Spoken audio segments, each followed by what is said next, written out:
sa mga personnel ng Office of the Vice President. Hindi lang nila masabi sa inyo ngayon dahil lahat sila busy, under pressure, under stress sa kailangan namin gawin lahat dahil ngayong araw na ito, tatlo yung division ng labor namin. Meron sa office, meron sa House of Representatives at meron dito. This is in response to the statement made by the National Security Advisor speaking for the National Security Council dated 24 November 2024.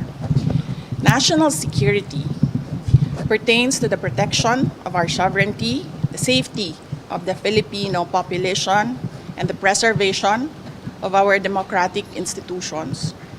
The function of the National Security Council is confined to the formulation of policies and in furtherance of such pursuits, including